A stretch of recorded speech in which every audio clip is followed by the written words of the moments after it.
Ok, bonjour. Alors, oui, effectivement, le Blois, c'est dans le sud, mais tu as presque raison parce que je viens du nord. En fait, à la toute base, je suis un ch'timi. Est-ce que vous savez ce que c'est un ch'timi? Ok, je vais le faire une fois dans le week-end et une fois pour toutes. Les ch'timis, c'est ceux qui parlent cochon, ok, qui pâchent le vassin quand c'est crade, ok. Voilà, c'était la seule fois, vous ne me redemanderez plus, ok. Ouais, je viens du Nord, je suis né dans une famille chrétienne, j'ai grandi dans une famille chrétienne, mes parents m'ont enseigné la parole de Dieu dès ma naissance, j'ai vraiment eu ce privilège-là. Je suis marié, alors voilà, donc ça c'est moi sur les réseaux sociaux, d'accord? Donc c'est ma meilleure tête, mon meilleur profil, c'est comme ça que vous me verrez si vous m'ajoutez sur Facebook, sur Instagram et compagnie. Je suis marié à une magnifique femme qui s'appelle Emmeline. C'est la plus belle femme du monde, c'est ma perle précieuse. J'essaye comme je peux d'en prendre le plus soin possible, mais je ne suis qu'un homme, un faible homme. Donc des fois ça ne marche pas, mais elle sait que je l'aime et c'est ce qu'il y a de plus important. Ça fait bientôt 5 ans qu'on est mariés. J'ai réfléchi parce que je calcule dans ma tête. Ça fait bientôt 5 ans. On s'est mariés en 2013, en juillet 2013. On sert Dieu depuis juillet 2013 ensemble. On a vraiment décidé ensemble de servir Dieu, de mettre notre vie à part. Ensemble, on a eu cette merveilleuse créature qui s'appelle Ésaïe. Alors nous participons à faire croire à tout le monde que tous les personnages de la Bible sont des blancs aux yeux bleus. Maintenant, quand vous entendrez le prénom Ésaïe, vous verrez cette magnifique petite bouille d'amour, un bel enfant aux yeux bleus. Il est très pâle. Des fois, on a l'impression qu'il est transparent tellement il est blanc. Voilà, il s'appelle Ésaïe. On prie déjà pour sa repentance tellement il nous en fait voir de toutes les couleurs. Ne vous fiez pas aux apparences.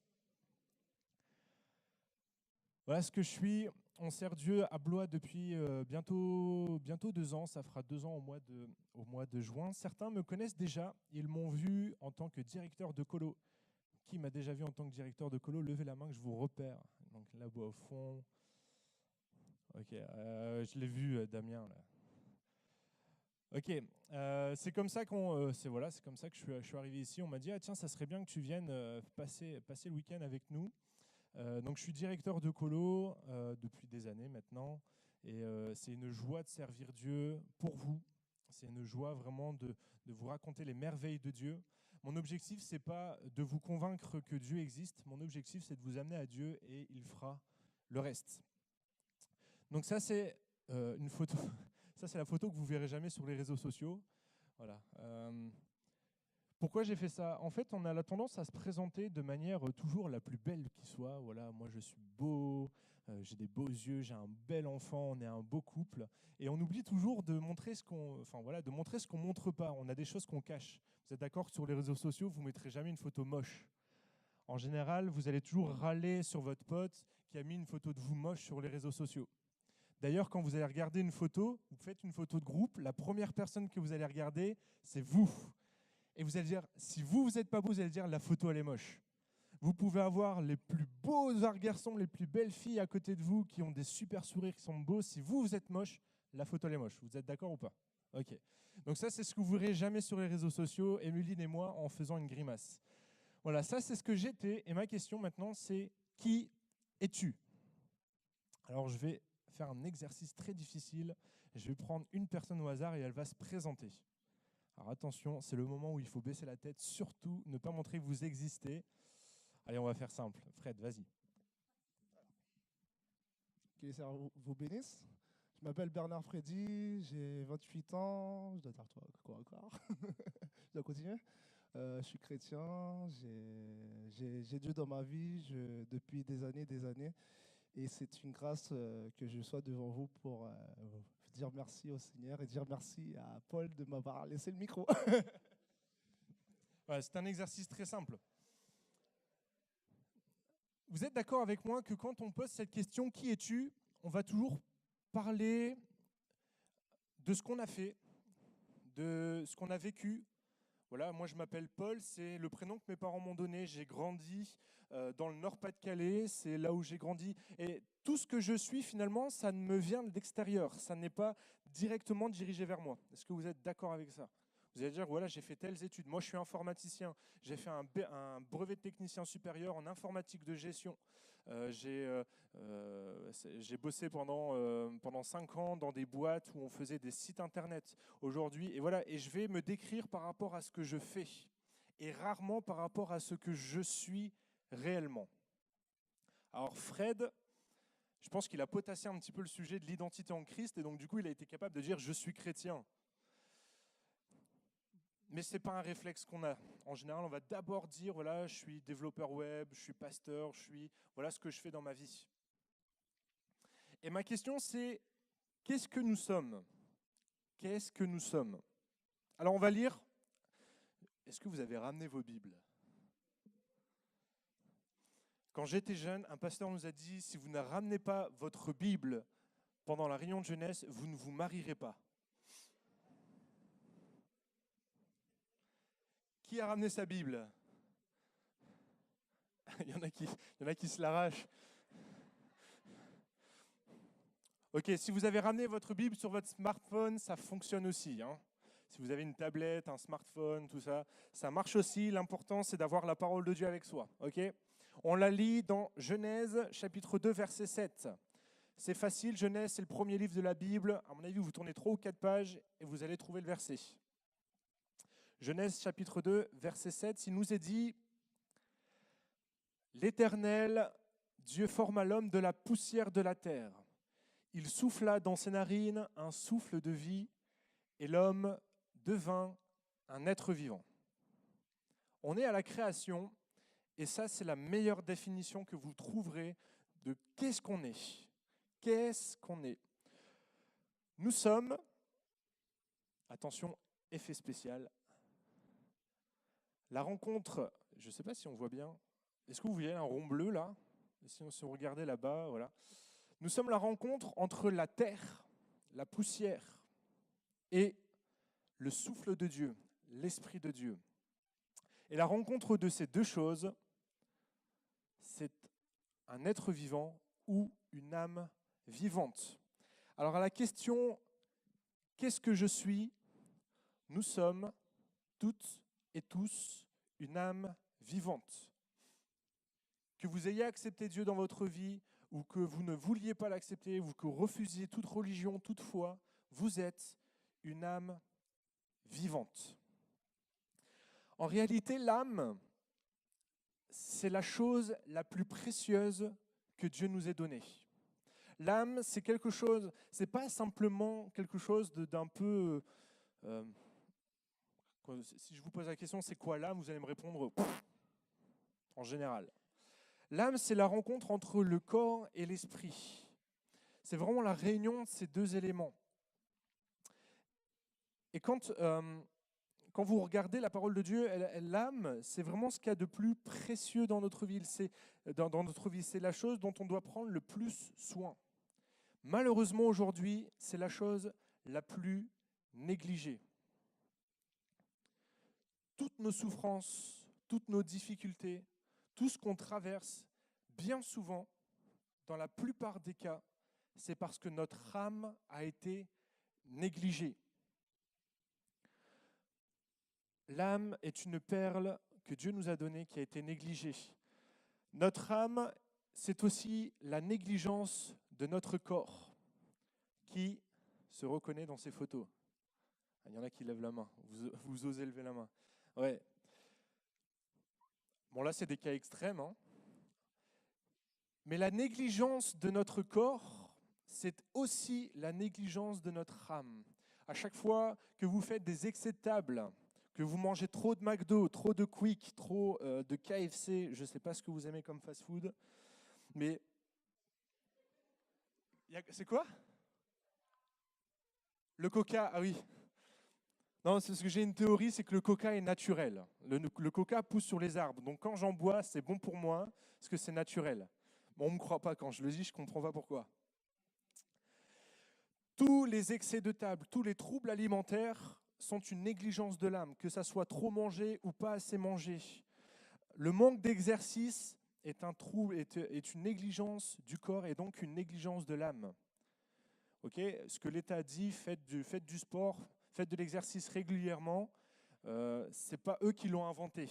D'accord ? La parole de Dieu nous encourage à prendre soin de notre corps. Trop d'exercice, c'est mauvais aussi pour votre corps. Si vous commencez par exemple à faire trop de musculation, il y a des études qui ont été faites que si vous faites trop de musculation, si vous êtes un peu comme Thibaut InShape, qui connaît Thibaut InShape, ou il n'y a que moi peut-être, c'est un YouTuber qui fait de la muscu, qui a des gros pecs, qui est vraiment très, très musclé, ou comme Schwarzenegger, ou peu importe la référence. Et en fait, c'est mauvais pour votre cœur et ça dégrade votre corps. Quoi d'autre comme exemple ? Tout excès aussi, l'alcool, la drogue, le sexe. Toutes ces choses en excès, toutes ces choses en trop grande consommation sont une destruction pour votre corps et donc une négligence de l'âme. Et les conséquences en général, et même tout le temps, c'est que votre âme est troublée et vous n'êtes pas bien parce que vous négligez votre corps. On a tendance à dire que l'âme, c'est quelque chose qui vit à l'intérieur de nous, mais le corps fait partie de l'âme. Je suis une âme vivante, je dois prendre soin de mon corps. Une perle précieuse abandonnée, une perle précieuse négligée, c'est la négligence de l'esprit. La Bible nous dit « Garde ton cœur plus que toute autre chose, car de lui viennent les sources de la vie. » Toutes tes pensées, tout ce que tu regardes, tout ce que tu vois, tout ce que tu entretiens comme pensée dans ta tête, si elles sont mauvaises, elles ont une mauvaise influence sur ton âme, c'est une négligence de l'âme. Et ça va amener dans ta vie du trouble. Vous me suivez, vous comprenez ce que je suis en train de dire ? Toutes ces choses ont une influence mauvaise, que ça soit sur votre corps ou sur votre esprit. Toutes ces choses ont une influence mauvaise. Le problème, c'est que l'âme crie. Quand l'âme souffre, l'âme crie de douleur et essaye de vous faire comprendre qu'il faut qu'il y ait un changement. Et essaye de vous faire comprendre que vous avez besoin de changer de manière de vivre, de changer de manière de fonctionner, parce qu'elle ne se sent pas bien. Quand vous regardez un coucher de soleil et que vous vous émerveillez, c'est votre âme qui est en train de vous dire « Regarde, j'existe, j'ai des sentiments ». Quand vous trouvez une fille jolie, c'est votre âme qui est en train de dire « Regarde, j'ai des sentiments, j'ai des émotions ». Quand vous voyez un beau garçon, c'est pareil. Votre âme, elle est en train de crier en dedans de vous, en train de vous dire « J'existe, prends soin de moi ». J'ai besoin que tu prennes soin de moi, j'ai besoin que tu prennes soin de mon état, parce que si tu ne prends pas soin de moi, ta vie, ça ira pas. La négligence de l'âme est à l'origine d'énormément de problèmes dans nos vies. Vous êtes d'accord avec ça ? Alors, on va essayer de voir ensemble 4 clés. J'aime beaucoup ça, vous savez, c'est mon côté informaticien. J'aime bien donner des clés. On me dit tout le temps ça. T'aimes bien donner des clés dans tes prédications ? Oui, parce qu'au moins ça reste gravé. 4 clés pour ne plus négliger l'âme. 4 clés pour entretenir son âme. Qui souhaite ressortir de ce lieu apaisé, dans la paix, dans la joie, dans le bonheur ? Ok, ça va, il y a les mains qui se lèvent. Ok. Si vous voulez ressortir de ce lieu avec une âme en paix, il va falloir passer par ces 4 clés. La première des clés, c'est une relation avec Dieu. Qui connaît ce personnage ? Ok, qui est au lycée actuellement ? Ok, encore quelques mains qui se lèvent. Qui fait de la philo ou qui a déjà fait de la philo ? Là, il y aura plus de mains. C'est qui ? Ah. Je fais le malin, mais en fait, je ne le savais pas avant hier. Ok, en fait, ce mec-là, il s'appelle Blaise Pascal. Ah oui, Blaise Pascal, ah oui, ça y est, je me souviens, d'accord, philosophe, tout ça, tout ça. Toi-même, tu sais. Ok, Blaise Pascal, il a dit ça. Il y a un vide en forme de Dieu dans le cœur de chaque homme qui ne peut être rempli par aucune chose qui a été créée, mais seulement par Dieu, le Créateur, qui s'est fait connaître aux hommes par Jésus. Amen. J'ai fini. Non, c'est pas vrai. Il y a dans le cœur de l'homme un vide en forme de Dieu. L'âme est une création de Dieu. Elle a été faite à l'image de Dieu. Quand Dieu a créé l'homme, il a dit « faisons l'homme à notre image ». L'âme a été créée à l'image de Dieu et elle a des besoins qui sont à l'image de Dieu. Et Dieu est infini. Ce qui nous amène à comprendre que l'âme a un besoin infini.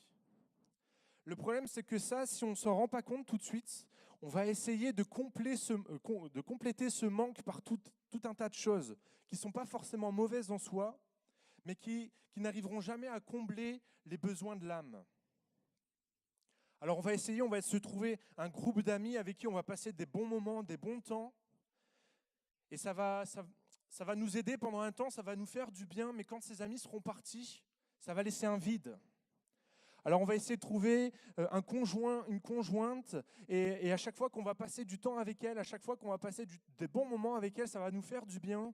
Mais quand notre conjoint ou notre conjointe repartira au travail, partira pour un temps de voyage avec ses amis, ou quand elle nous quittera, ça laissera un vide en nous. On va essayer par tout un tas de passions. On va aller faire du sport. Et on va faire du sport. Pendant qu'on fait du sport, ça nous fait du bien. C'est malheureux ce que je suis en train de dire. Je suis croyant. Le sport, pour moi, c'est une croyance. Okay, je suis croyant, mais pas pratiquant. Ok, ça c'était ma parenthèse. On va faire du sport, on va courir, on va se faire du bien. Et ça va nous faire du bien. Mais quand on aura fini de faire du sport, qu'on aura pris sa douche, ça va laisser un manque en nous. Alors on va faire autre chose. On va jouer aux jeux vidéo. Et ça va nous faire plaisir pendant tout le temps où on va jouer. Mais quand on aura fini, on aura éteint la console, éteint l'écran, ça va laisser un vide en nous. Alors on va essayer autre chose, on va regarder des vidéos sur YouTube et on va aller chercher encore plus et encore plus. Moi je suis je suis un accro de YouTube. Je regarde des vidéos sur YouTube régulièrement. J'aime beaucoup ça.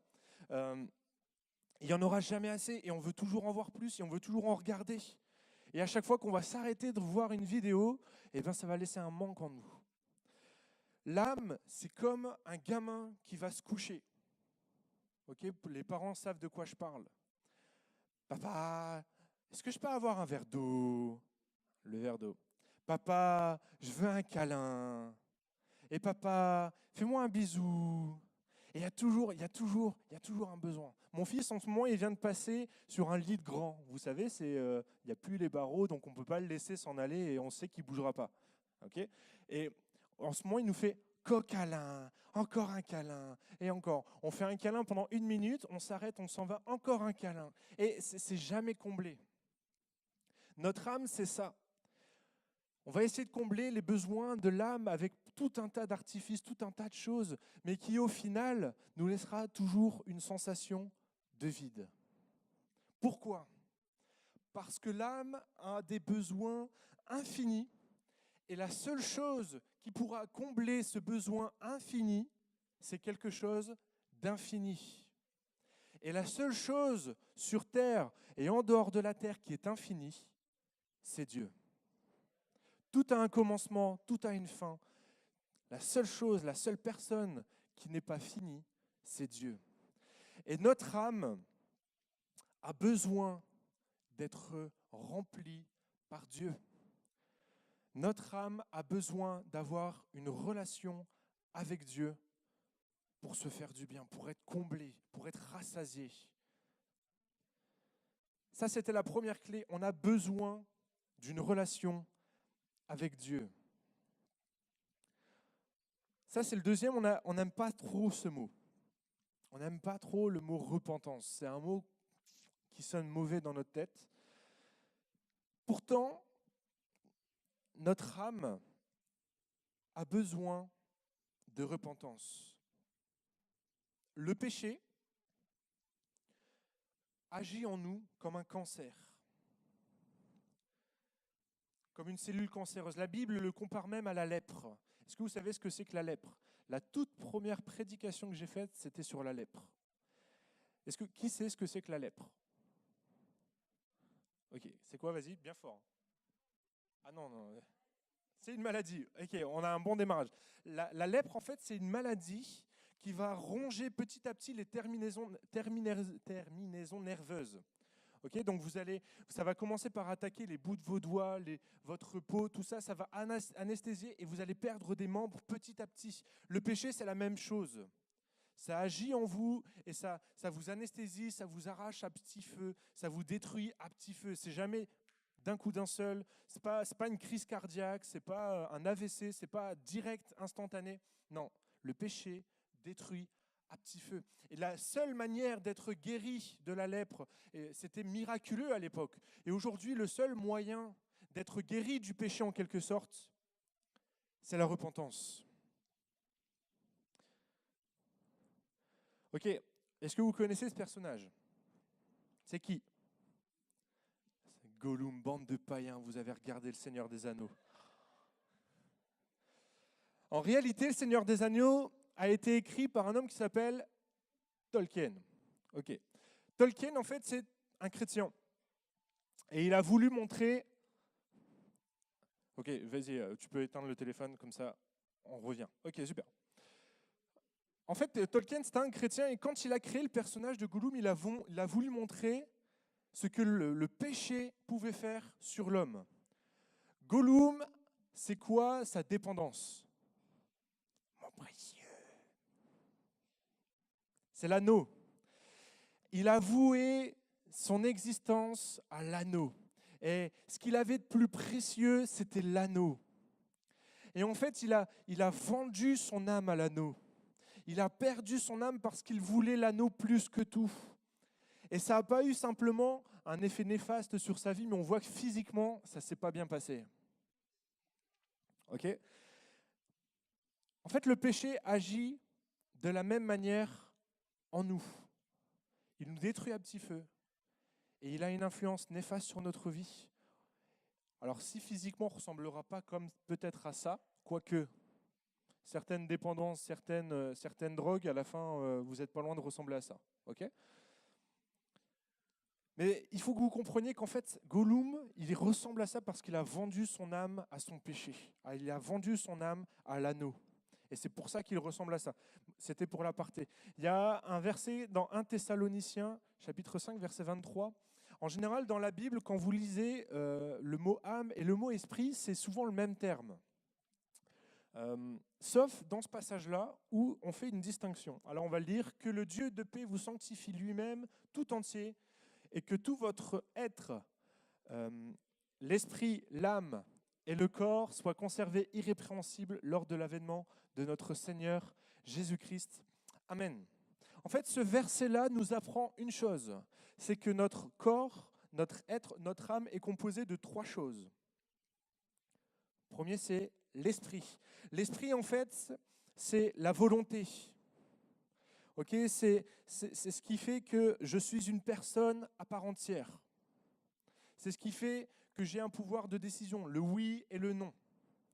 Okay, c'est ma volonté. L'âme, c'est le centre de mes intelligences, de mon intelligence, de mes valeurs, de mes pensées, de mes émotions. Et le corps, c'est l'action. C'est ce qui va me permettre de passer à l'acte. Pourquoi je vous dis ça? Parce que ça va nous permettre de comprendre comment agit le péché dans notre vie. En fait, la Bible nous parle que si ces 3 choses sont en harmonie, l'esprit, l'âme et le corps, vous obtenez une âme en paix. Pour que notre corps soit en paix, il faut que ces 3 éléments de notre corps soient en phase, soient en harmonie, fonctionnent bien l'une avec l'autre. Ok ? Le péché, qu'est-ce qui se passe quand on pêche? On va prendre un exemple, le mensonge. Le mensonge, c'est quand ma volonté et mon intelligence pensent quelque chose. Je sais, quand je mens, je sais quelque chose et je sais que je dois dire ça pour correspondre à mes valeurs, mais mon corps fait quelque chose qui ne va pas avec ma volonté, avec mes valeurs. Quand je mens, je dis quelque chose que je sais qui est faux. Bon, ce n'était pas très français ce que j'ai dit, mais vous avez compris le principe. Vous comprenez? Et ça, c'est le péché. Ça vient détruire l'harmonie entre la volonté, l'intelligence et le corps. Ok? On va prendre un autre exemple, les addictions. Peu importe l'addiction, que ce soit l'alcool, le sexe, la drogue, peu importe l'addiction, il y en a plein. Des fois, on est addict à des choses dont on ne soupçonne même pas l'existence. Les addictions, c'est quoi? C'est quand je sais que ce que je suis en train de faire est mauvais, mais que ma volonté et mon corps font l'inverse. Je sais que la pornographie me détruit, je sais que la pornographie n'est pas ce que Dieu a voulu, je sais que fumer détruit mon corps, je sais que la drogue détruit mon corps, et je sais que ça ne correspond pas aux standards de Dieu. Je sais que passer mon temps à regarder des vidéos sur Internet, c'est mauvais pour moi, c'est pas ce que Dieu veut pour ma vie, mais je le fais quand même. Et je suis même contraint par mon corps et ma volonté de le faire. Et ça, c'est le péché. Ça, c'est les addictions. Le péché vient détruire l'harmonie entre mon esprit, mon âme et mon corps. Et le problème avec le péché, le problème avec les addictions ou avec le mensonge, c'est qu'en fait, l'âme ne supporte pas être dans le trouble. Elle a besoin d'être en harmonie. Donc qu'est-ce qu'elle va faire? Elle va colmater les brèches, elle va colmater les trous. Dans le cadre des addictions, elle va faire en sorte de réécrire des valeurs pour que ces pseudo-valeurs correspondent à ma pseudo-volonté et qu'enfin je retrouve une pseudo-harmonie.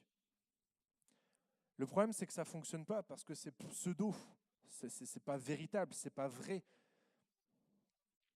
Quand je suis addict à la pornographie, je vais finir par m'auto-persuader que tout le monde fait ça. C'est normal, il faut bien découvrir les choses.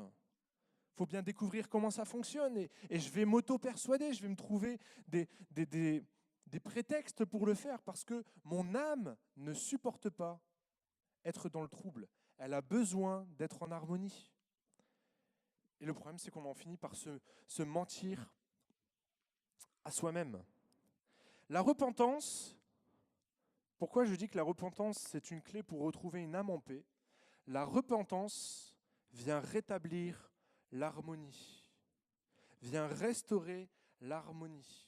Demander pardon à Dieu pour nos offenses, demander à Dieu pardon pour notre mensonge, pour nos addictions, pour tout ce qui nous éloigne de Dieu, vient rétablir l'harmonie entre mon corps, mon esprit et mon âme.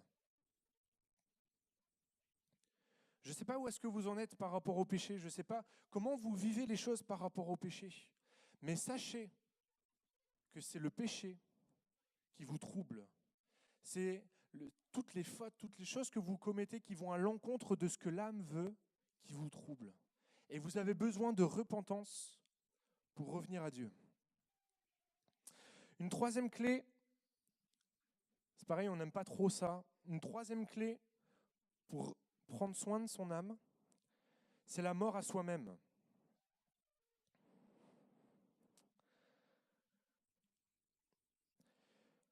Notre repentance n'est possible que par un seul chemin.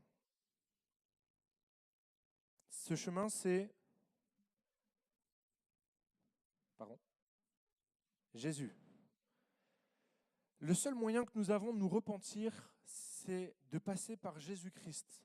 Jésus-Christ est le Fils de Dieu, que Dieu a envoyé sur la terre pour vivre une vie parfaite, pour accomplir pleinement la loi de Dieu.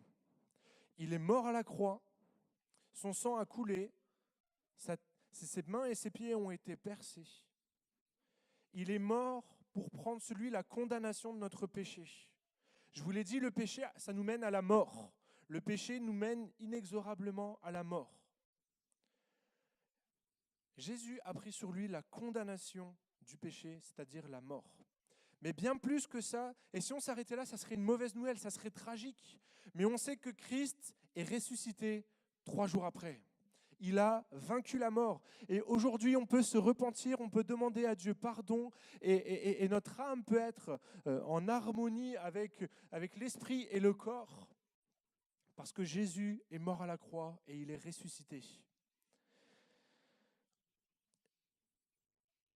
Jésus est mort à la croix pour que tu aies la vie éternelle, pour que tu vives une vie libre qui n'est plus soumise au péché. On l'a chanté. Je ne suis plus esclave du péché, de la peur.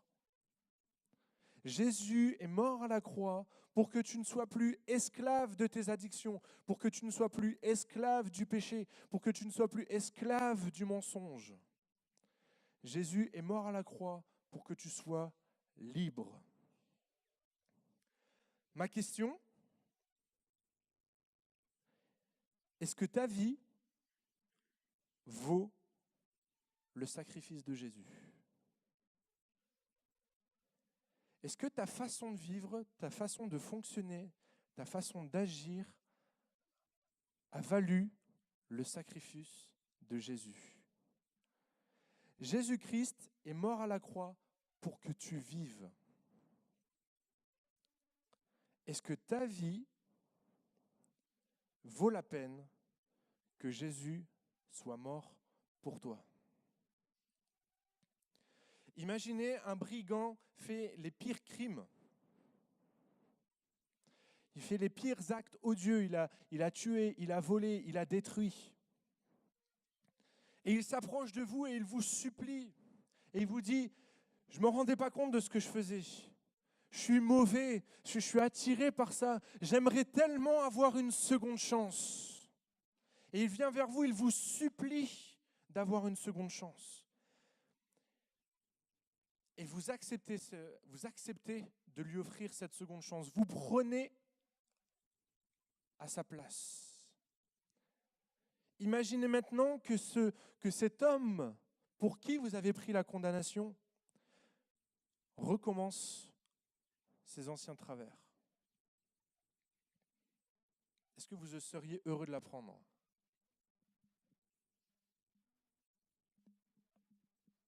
Je ne suis pas sûr. Tout ce que tu as fait, tout ton péché, toutes tes fautes, tout ça, c'est ce qui a mené Jésus-Christ à la croix. Et il a accepté sans rechigner, sans hésiter, par amour pour toi, à monter sur la croix et à prendre la condamnation du péché. La mort à soi-même, c'est accepter de changer de vie. De non plus vivre la vie que j'ai envie de mener, mais de mener la vie que Jésus veut que je mène. C'est accepter de faire passer la volonté de Christ avant la mienne. C'est accepter de faire passer les projets de Christ avant les miens. Je suis pas modèle, je ne suis pas un exemple, je ne suis pas un super-homme, mais avant de m'engager dans le service de Dieu, j'étais dans une entreprise, j'étais en CDI. J'étais payé environ 1 800 € par mois, j'étais qu'au début de ma carrière. J'étais dans une entreprise qui était vraiment prometteuse. Mon patron me disait, plus tard tu auras une équipe, tu vas pouvoir monter en grade. Tous les jours, on m'appelait parce que j'ai monté en compétences, on m'appelait régulièrement pour m'offrir des offres d'emploi, pour devenir des dirigeants d'entreprise, pour diriger tous des pôles techniques d'entreprise. On me proposait des salaires à 2 000, 3 000 €, 4 000 € par mois, une largesse qui m'aurait permis de vivre la vie parfaite selon les yeux des hommes, qui aurait permis d'offrir à ma femme la plus belle maison, d'offrir à mes enfants tout ce dont ils avaient envie, de vivre la vie la plus belle, la plus à l'aise, de ne pas être contraint de regarder son compte en banque tous les jours pour voir si on n'est pas à découvert, pour regarder si on est capable d'aller manger au McDo aujourd'hui parce qu'on n'est pas sûr que ça passe au niveau compta. Quand j'ai quitté mon job, j'avais ça. Et Dieu m'a dit, c'est pas toi qui vas prendre soin de ta famille, c'est moi. Tu vas quitter ton travail et tu vas me servir. On a fait le pas de foi. C'est pas tous les jours facile. Effectivement, des fois on regarde le compte en banque pour aller se payer un McDo. Des fois on regarde le compte en banque pour voir si on n'est pas au-delà de notre découvert autorisé. Mais Dieu pourvoit. On a vu la main de Dieu d'une manière extraordinaire. Pourquoi ? Parce qu'on a accepté de faire passer les projets de Dieu avant les nôtres. avant les miens. Le summum de tout ça, c'est qu'une semaine après que j'ai quitté mon emploi, j'ai une grosse boîte, une agence immobilière, pas qui vendent des maisons à 200 000 euros ou à 150 000 euros, enfin en région parisienne ça doit être 500 000 ou voilà, mais des maisons traditionnelles, 3 chambres, un petit jardin de 200 mètres carrés. Là, c'est un gars qui a monté une boîte qui fonctionne du tonnerre, qui vend des maisons à 2 millions, 3 millions d'euros dans les côtes, sur les côtes de Méditerranée. Enfin, voilà. Et il me proposait de prendre en charge tout le pôle technique de son entreprise avec un salaire avec plusieurs chiffres. Une semaine après avoir quitté mon emploi, je me souviens avoir été en entretien téléphonique avec lui pendant 1 heure où il m'a expliqué tout le projet, toute la démarche. Moi, je venais de quitter mon emploi en sachant ce qui m'attendait. En sachant que quand on quitte son emploi, quand on quitte son CDI pour servir Dieu, on sait qu'on ne va pas rouler sur l'or. On le sait. Et je me souviens lui avoir dit, écoutez, j'ai d'autres projets. Voilà, je me souviens plus de tout ce que j'ai dit, mais je viens de quitter mon emploi parce que j'ai des projets. J'ai un projet personnel de vie qui prévaut par rapport à tout ce que vous voulez. Vous pouvez mettre le maximum, vous pouvez mettre tous les chiffres que vous voulez en termes de salaire. Ce projet-là prévaut pour moi. J'ai raccroché, je suis redescendu et j'ai dit à ma femme, j'ai dit à mon époux, j'ai dit à Emeline, Seigneur, ta grâce. Mon objectif, c'est que tes projets, que ta vie passe avant la mienne.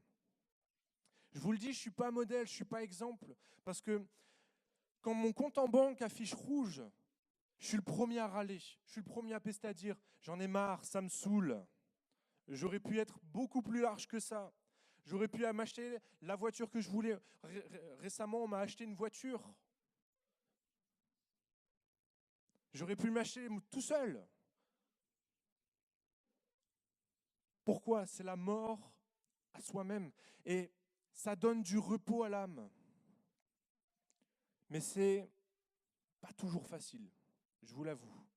Mais ça donne du repos à l'âme de savoir que quand on flirte avec son découvert autorisé, que d'un coup, un miracle de Dieu, une personne nous fait un don, ou d'un coup, il y a la CAF qui nous verse un truc exceptionnel, on ne sait pas pourquoi elle nous le verse, mais elle nous le verse. Je vous en raconte une autre. À la rentrée, on venait de passer une semaine, enfin les 15 jours de colo au Térébinthe. On sortait du mois d'août de vacances. Forcément, quand on ne travaille pas, quand on est auto-entrepreneur, quand on ne travaille pas, forcément, il n'y a pas d'argent qui tombe. Et le mois de septembre a été l'un des mois les plus difficiles. Malgré tout, on a vu la main de Dieu. Et d'un coup, l'Éducation nationale a décidé de verser un double salaire à Emeline. On ne sait pas pourquoi. Emeline, elle est à mi-temps. Et d'un coup, ils ont décidé de lui verser un temps plein. On ne sait pas pourquoi. On ne sait pas pourquoi. Mais Dieu a permis, Dieu a pourvu. Pourquoi? Parce qu'on a fait passer les projets de Dieu avant nos projets. Parce qu'on a fait passer la vie de Dieu avant notre vie. Est-ce que ta vie vaut le sacrifice de Jésus-Christ? Est-ce que ta vie vaut la peine que Jésus soit mort à la croix?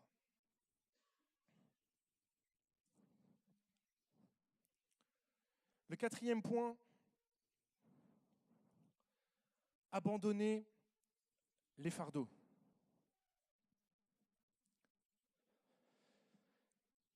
Des fardeaux, on en a tous. Alors, logiquement, il y a une vidéo. Est-ce qu'il va y avoir du son? S'il n'y a pas de son, c'est pas grave, on passe à autre chose. Hein. Ok. C'est une vidéo, je vous invite à aller la voir sur Internet. C'est un groupe qui s'appelle One Time Blind et la vidéo s'appelle Trash. Ok. En fait, pour vous faire le topo, je vais vous l'expliquer en même temps. La femme est en train de transporter un sac avec plein de déchets dedans. Et quand Jésus, donc le personnage de droite, c'est Jésus, s'approche et dit « Ouh, ça sent mauvais ». Puis la femme, elle dit « Ouais, c'est mon fardeau, c'est tous mes déchets ». Puis Jésus dit « Attends, je vais m'en occuper, vas-y, donne-les-moi ». Donc là, ils sont en train de discuter pour dire « Ouais, non, tu sais, c'est mes déchets, c'est à moi, ça m'appartient, j'ai pas trop envie de te les donner ». Puis Jésus, il insiste, il dit « Non, mais je suis là pour ça, moi, je me suis donné, je suis là pour ça, je suis là pour prendre tes déchets, tes fardeaux. Donc, donne-les-moi, vas-y. » Et donc là, voilà, Jésus prend les fardeaux de la personne. Et là, d'un coup, la personne, elle se rend compte, waouh, ça fait du bien. Hop, vous allez voir, elle va faire des petits mouvements d'épaule. Voilà, ah ouais, ça me fait du bien, effectivement, waouh. Puis elle va remercier Dieu, forcément. Bon, quand vous avez tous vécu ça, hein, pendant une réunion de prière, vous êtes déchargés devant Dieu, vous avez vidé votre cœur devant Dieu, ça vous fait du bien et vous dites là, Seigneur, merci, Seigneur, je te bénis. Ça fait du bien. Puis là, regardez, elle jette un coup d'œil. Et ça, c'est nous à la fin des réunions. On vient de passer, on a chanté Alléluia. Et puis on est là, on pleure et ça nous fait du bien. On est bien dans la présence de Dieu. Et la réunion est finie et on va chercher dans la poubelle le petit pot parce qu'on est comme ça. On a du mal à abandonner nos fardeaux. Et là, Jésus est en train de nous dire, mais non, récupère pas ton fardeau. Moi, je prends tout, je garde tout. Et elle dit, non, mais ça, moi, c'est pas grand-chose, c'est moins lourd, ça, c'est pas grave. C'est pas grand-chose. Ok, vous avez compris la vidéo. Ok. Des fardeaux, on en a tous. Toutes et tous. J'ai listé plusieurs types de fardeaux. Je regarde l'heure. Ça va, on est large. J'ai combien de temps? J'aurais peut-être dû poser ça au début, mais j'ai combien de temps? Non, il reste 10 minutes, là, je vois avant 9 heures. Je peux les prendre? Bon, ok. Non, parce que la dernière fois qu'un Paul a fait un petit peu plus long que d'habitude, il y en a un qui est mort. Vous savez comment il s'appelle? Eutychus. Ok, ceux qui lisent la Bible régulièrement savent de quoi je parle. Ok, le premier fardeau, c'est le fardeau du péché. Ça, c'est un fardeau que tout le monde porte. Souvent, le péché, on va le cacher. Ok, on en a déjà parlé, on va le cacher derrière une attitude très spirituelle. Oui, Dieu te bénisse, mon frère. Oui, je vais bien par la grâce de Dieu. Et en fait, pendant qu'on est en train de dire tout ça, il y a un véritable combat qui se livre dans notre cœur, dans notre corps. Et on le cache et on le camoufle parce que on a peur de le montrer. Le problème, c'est que ce fardeau-là, si on ne sait pas le gérer, si on ne le gère pas correctement, ça se termine en dépendance. Et c'est de pire en pire. Vous savez, il y a cette expression en France qui dit « qui vole un œuf, vole un bœuf ». Ok, c'est ça le péché. Au départ, c'est pas grand-chose, c'est un tout petit truc. Et au final, ça commence à prendre de l'ampleur dans notre vie et ça se termine en dépendance. Le fardeau du péché, c'est un fardeau que tout le monde porte, que Jésus a pris à la croix, mais qu'on refuse d'abandonner. Un deuxième exemple de fardeau, c'est le fardeau du non-pardon. Pardon, c'est le mot le plus difficile à prononcer, c'est le mot qu'on a le plus de mal à dire. Demander pardon à quelqu'un. Non, j'ai aucun mal à dire pardon. J'ai aucun mal à le dire pardon. Par contre, j'ai énormément de mal à demander, à véritablement vivre le pardon. Pourquoi? Parce qu'on ne sait pas ce que c'est que le pardon. Alors, j'ai plus beaucoup de temps, mais on aime bien définir les choses parce que ce n'est pas. Okay? Le pardon,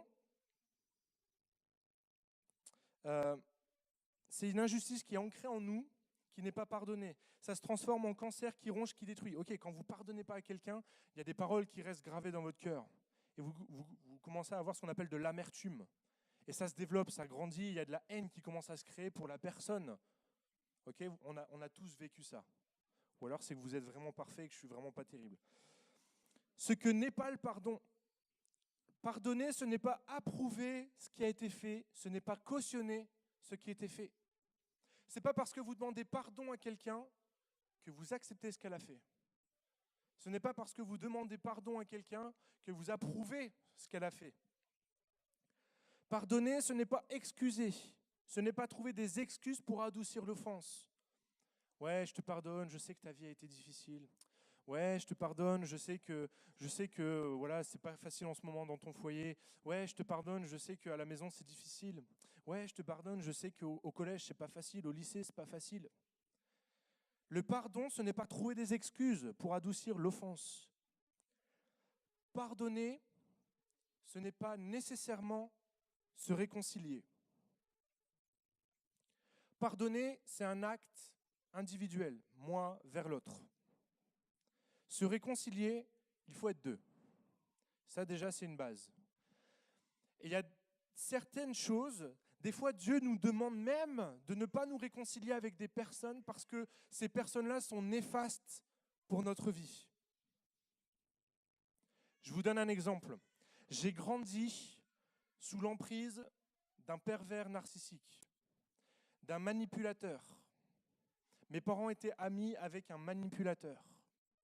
Le problème, c'est qu'on ne s'en rendait pas compte, on ne comprenait pas. Et quand on s'en est rendu compte, quand on a commencé à comprendre quel était le personnage qu'on avait, ça nous a détruits. Moi, personnellement, ça m'a détruit, ça m'a déchiré, et je lui en ai voulu pendant des années. Et encore aujourd'hui, des fois, il y a des petites douleurs.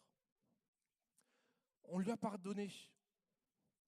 Mais ça ne veut pas dire que je vais aller lui faire la bise. Ça ne veut pas dire que je vais redevenir ami avec lui. Parce que cette personnalité-là, elle est néfaste pour ma vie. Je lui ai pardonné dans le sens où j'ai plus de rancune pour lui. Ce qu'il a fait n'a plus d'impact sur moi, n'a plus d'influence. Mais ça ne veut pas dire que je vais aller vers lui et me réconcilier. Pardonner, ce n'est pas nier ce qui a été fait. Pardonner, ce n'est pas dire « non, ça n'a jamais existé ». Si, la chose a existé. Pardonner, c'est ne plus avoir d'amertume. Pardonner, ce n'est pas oublier. Est-ce que des gens se sont déjà ouverts avec des points de suture? Ou des femmes qui ont eu des césariennes voilà. Moi, je suis un recousu de partout. J'ai des cicatrices un peu partout. Pardonner, c'est cicatriser. Ok, moi, je vous montre ma main parce que j'ai une cicatrice sur la main. Et en fait, quand je tousse ma cicatrice, ça me fait pas mal. J'ai pas mal. Pourtant, je la vois encore. Pardonner, c'est pas oublier dans le sens où on le voit encore, mais c'est que quand on y touche, ça fait plus mal. Pardonner, ce n'est pas prétendre qu'on n'a pas été blessé. Oh, des fois, il y a des actes qui sont très douloureux pour la vie, qui sont très douloureux pour son âme, pour sa vie. Pardonner, c'est pas nier que ça a existé. Pas pardonner, c'est pas dire non, mais t'inquiète pas, ça m'a rien fait. Ça, c'est pas pardonner. Pardonner n'est pas une faiblesse. Je me souviens à l'époque où justement on n'avait pas encore cicatrisé de ce qui s'était passé avec cette personne. On se réunissait souvent avec ma famille et un jour j'avais dit j'ai envie de leur écrire une lettre pour leur dire pour leur dire pardon. Pour leur dire voilà, qu'ils sont pardonnés, que j'ai plus de rancune envers eux. Et je me souviens de la réaction de ma maman qui m'avait dit mais non, parce que tu vas cautionner ce qu'ils ont fait. Pardonner, ce n'est pas une faiblesse, au contraire, c'est une grande force.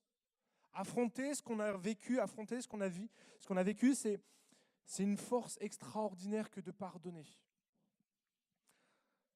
Pardonner, ce n'est pas être passif. Si ton frère a péché, va et reprends-le, toi et lui seul. S'il t'écoute, tu as gagné ton frère. Mais s'il ne t'écoute pas, prends avec toi une ou deux personnes. Pardonner, ce n'est pas oublier ce qui s'est passé, mais c'est aussi confronter la personne à ce qu'elle a fait. C'est mettre la responsabilité devant elle. C'est aller voir la personne en disant, voilà, tu m'as fait ça, ça m'a fait mal, ça m'a brisé, ça m'a détruit. Mais je te pardonne. Je te pardonne maintenant. Voilà ce que tu m'as fait. Voilà les conséquences que ça a eues sur ma vie. Et je t'invite à demander pardon à Dieu pour ce que tu as fait. Je t'invite à te repentir. Ça, c'est pas moi qui l'invente, c'est la Bible qui nous demande de faire ça. Confronter le péché. Confronter la personne. Pardonner, ce n'est pas nier, c'est ne pas être passif, c'est être actif. Et c'est aller jusqu'au bout. Le fardeau du non-pardon, on a beaucoup qui le portent. Beaucoup de personnes qui portent de la rancœur, de la rancune dans leur cœur. Et il y a des choses qui sont douloureuses. Parce qu'une personne nous a fait mal, nous a offensés, et on n'est pas capable de lui demander pardon. Un autre exemple de fardeau qu'on porte, le fardeau des rêves brisés. À votre âge en général, enfin excusez-moi, je vous dis à votre âge, je ne suis pas beaucoup plus vieux, hein, j'ai 27 ans, n'est-ce pas mais on a tous des rêves. On a tous des grands projets dans notre tête. Moi, je veux être voyageur, je veux être chercheur, je veux être ingénieur, je veux être médecin. Moi, je veux découvrir, je veux voyager, je veux aller partout, partout, partout. Puis on a des rêves et on construit des rêves. Le problème, c'est que des fois, on fait face à des réalités, on fait face à la réalité de la vie, et il y a des rêves qui ne s'accomplissent pas. Et le problème, c'est que ces rêves qui ne s'accomplissent pas, il y a deux manières de les gérer. Soit, c'est pas grave, soit ça nous pèse.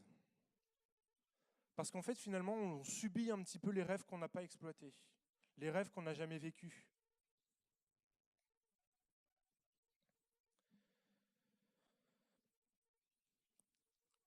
La grâce de Dieu, c'est d'être capable de restaurer vos cœurs et vos rêves brisés. Mais la grâce de Dieu, c'est aussi de vous donner des nouveaux rêves, des nouveaux projets pour votre vie qui s'accompliront par la grâce de Dieu en Christ. Si vous portez ce fardeau des rêves brisés, vous avez l'impression qu'il s'est passé un truc dans votre vie qui vous empêche d'accomplir vos rêves. Déposez-le au pied de la croix. Déposez ce fardeau au pied de Jésus. Il vous donnera des nouveaux rêves, des nouveaux projets pour votre vie. J'avance, le fardeau de l'orgueil. Le fardeau de l'orgueil, c'est le pire bagage, ça correspond à la mort à soi-même. Vous avez compris le principe. Le principe des fardeaux,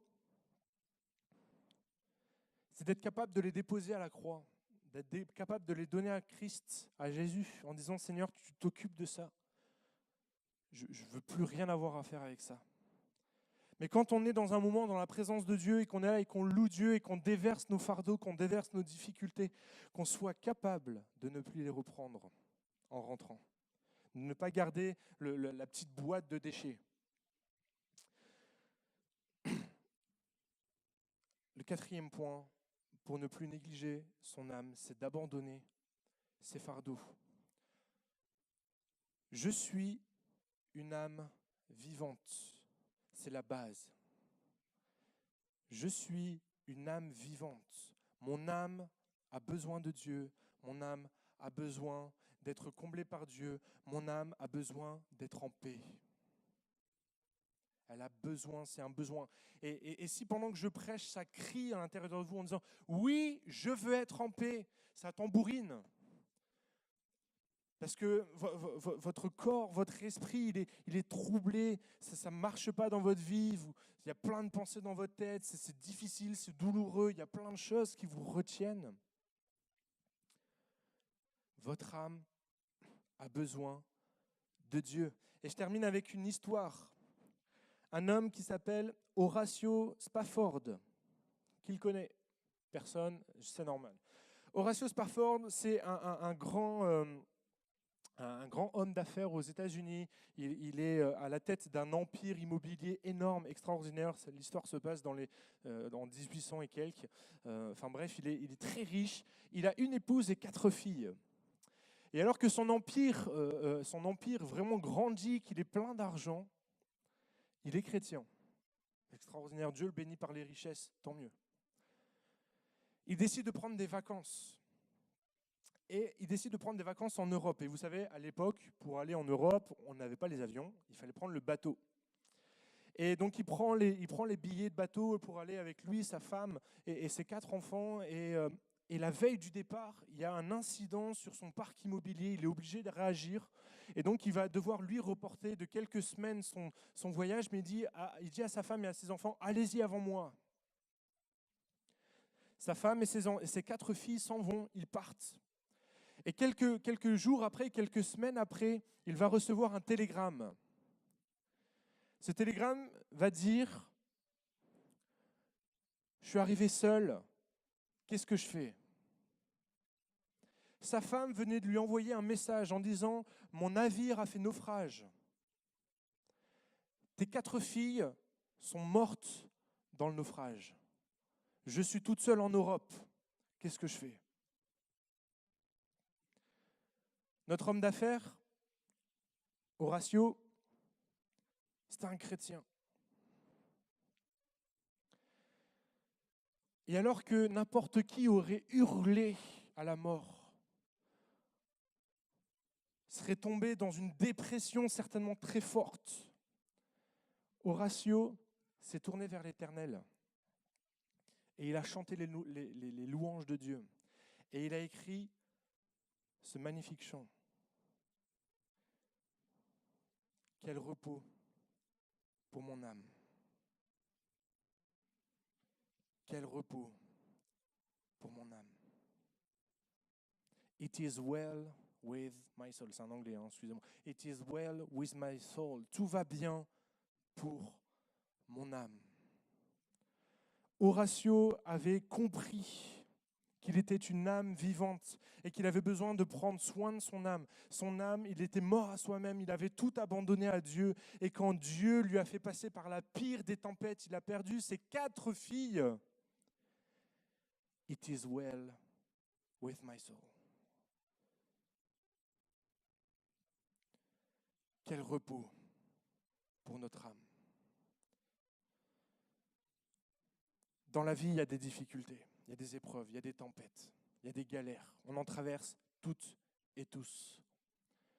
Mais comprendre qu'on est une âme vivante et que notre âme a besoin de Dieu, a besoin que Dieu passe en premier, a besoin de la présence de Dieu, a besoin d'être déchargé de tout fardeau, c'est être capable, quand il y a la tempête, de dire à Dieu, « It is well with my soul ». Quel repos pour mon âme. Seigneur, tu tiens tout entre tes mains. Peu importe la tempête, tout va bien pour mon âme. Père éternel, je te bénis, je te rends grâce d'avoir un Dieu qui s'occupe de nos vies.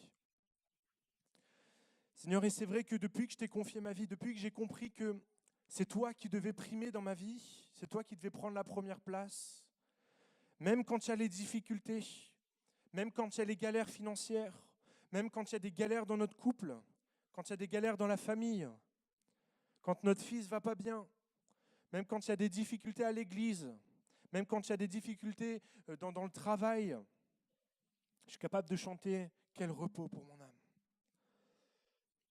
Seigneur, je te bénis d'avoir offert ton Fils.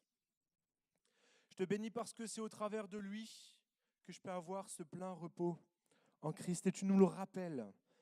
Prenez sur vous mon fardeau, il est doux et léger. Seigneur, je te bénis pour ces 3 jours qui commencent, 3 jours qui débutent. On a vu que le plus important, c'était de prendre soin de son âme. Et c'est en comprenant que l'âme est à la base de tout qu'on pourra grandir et qu'on pourra comprendre qui on est. Seigneur, je te bénis pour la suite. Je te prie pour eux. Je te prie pour chacun des jeunes, chacun des responsables. Je te prie, Seigneur, que leurs yeux s'ouvrent, que leur cœur s'ouvre à toi et que tu puisses rentrer, les combler les désirs infinis de leur âme. Seigneur, je te bénis pour ce que tu es, ce que tu fais et ce que tu feras pendant tout ce week-end. Amen.